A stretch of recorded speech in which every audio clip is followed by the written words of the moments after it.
At the Dundee No2NP Roadshow back in August, I reported that Tymes Trust had advised 121 families involved in child protection proceedings. These cases go all the way from suspicions right up to full-blown court proceedings to have children removed from their homes. None of these cases to date have been found to be at fault. And we feel that this shows there to be something dreadfully wrong within the system. Those service providers responsible for the named person provision are the very same people who are already at serious variance with parents over how to best care for and educate young people with ME. The majority of calls to our advice line involve problems where parents' views over how their child should be educated or cared for differ from those of the professionals involved. Under the named person provision, it's unclear what happens when there is a dispute over what should be done in the best interests of the child. But we believe that in this uncertainty lies the possibility for parental rights to be infringed. Aileen Campbell, Minister for Children and Young People, has sought to clarify any so-called misunderstandings over state guardians by explaining that parents do not have to engage with a named person. However, that's not an option that appears within the legislation itself, despite attempts by Liz Smith to have such a clause included during the committee stage of the bill.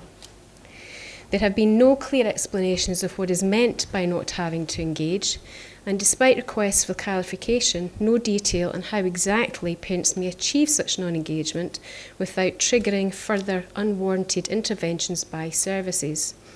For us, this is a serious concern, since we know of families who, simply by seeking to withdraw from services offered, have found themselves subject to further interventions.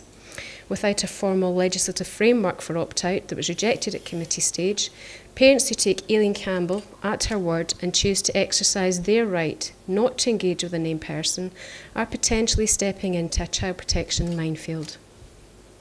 Indeed, here in Perth and Kinross, there is a Council Child Protection Committee guidance document called Working with Hostile and/or Non-Engaging Parents and Carers. It is aimed at all practitioners across public, private and third sectors who work with children. In this document, non-engaging is defined as, and I quote, behaviour which proactively sabotages efforts put in place by practitioners to effect change. This could include a range of ambivalent behaviours aimed at undermining processes, such as being deliberately non-compliant and/or evasive. The Scottish Government has issued assurances that the named person provision does not undermine parental roles. It is the parent who is responsible for the child's well-being.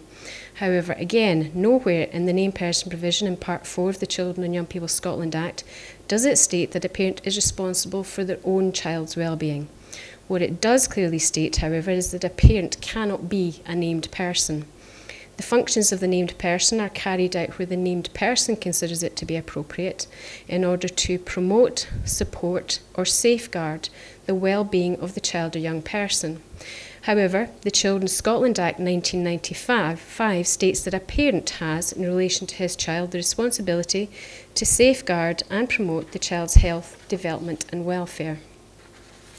The striking similarity between the statutory duties of a state employee and the rights and responsibilities of a parent was not lost in the Faculty of Advocates. In their written evidence in relation to the bill, they stated that the persons principally responsible for carrying out the named person functions are the child's parents, the very people who are excluded from being a named person. They went on, this part of the bill dilutes the legal role of parents, whether or not there is any difficulty in the way the parents are fulfilling their statutory responsibilities. It undermines family autonomy. According to the Scottish Government, the role of the named person is a key part of the Children and Young People Scotland Act. The Act formalises what should happen in the GIRFEC approach. In other words, it enshrines GIRFEC and the Scenario Wellbeing Indicators in primary legislation, putting the force of law behind it.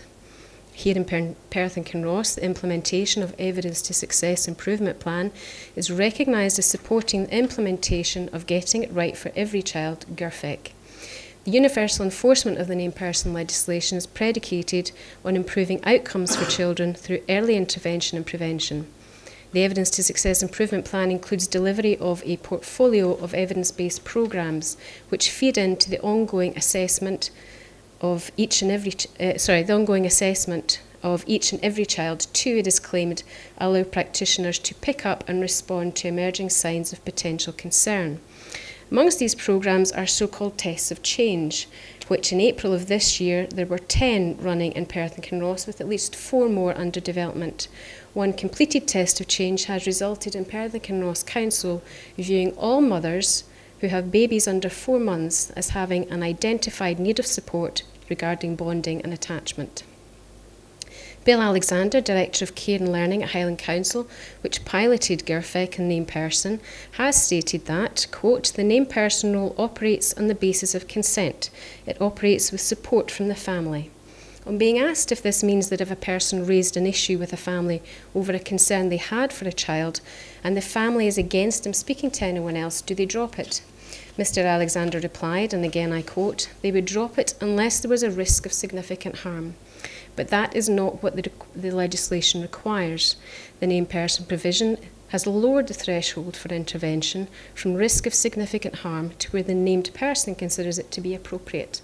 Furthermore, it is intervention where the named person considers it to be appropriate, not in terms of significant harm, but in relation to the Shinari Wellbeing Indicators.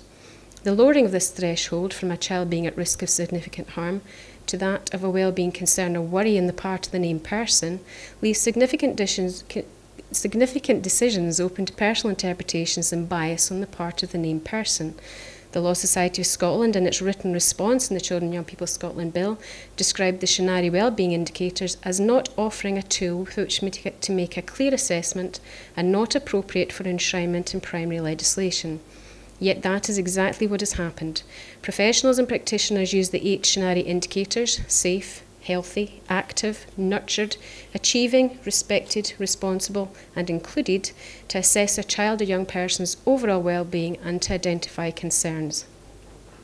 Jane Colby is the Executive Director of Tymes Trust and a former severe ME sufferer. She has worked with the All-Party Parliamentary Group on ME at Westminster and the All-Party Parliamentary Group on Abuse Investigations. She's a former head teacher and was co-author of the largest epidemiological study of ME to date. Recently, she had a peer-reviewed paper published entitled False Allegations of Child Abuse in Cases of Childhood Myalgic Encephalomyelitis, ME. This paper is important to the discussion here because it gives a stark reality to what happens to families when those in authority get it wrong.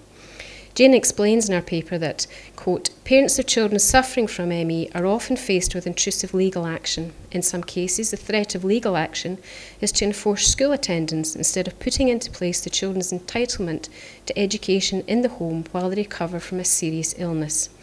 Parents can find themselves facing investigations for child abuse or neglect, or have their child forcibly confined to a psychiatric unit. She concludes, for many, state intrusion has impacted negatively on their ability to care for, nurse and educate their own children. The inappropriate use of child protection powers is traumatically experienced by families as intimidation and coercion. The Scottish Government website gives the following advice on using Shinari indicators. It says, we've developed a larger single grid that links the indicators to particular sets of circumstances and points in a child's life. Some are particularly relevant when working with children and young people with impairments, disabilities and chronic conditions. Under the healthy indicator is the following circumstance. The young person or child, along with parents and carers, is compliant with treatment for any illnesses, diseases and chronic conditions and impairments. Note the word compliant. Compliant leaves no room for second opinions, for questions and certainly not for disagreement. It leaves no room for parents to correct professional error.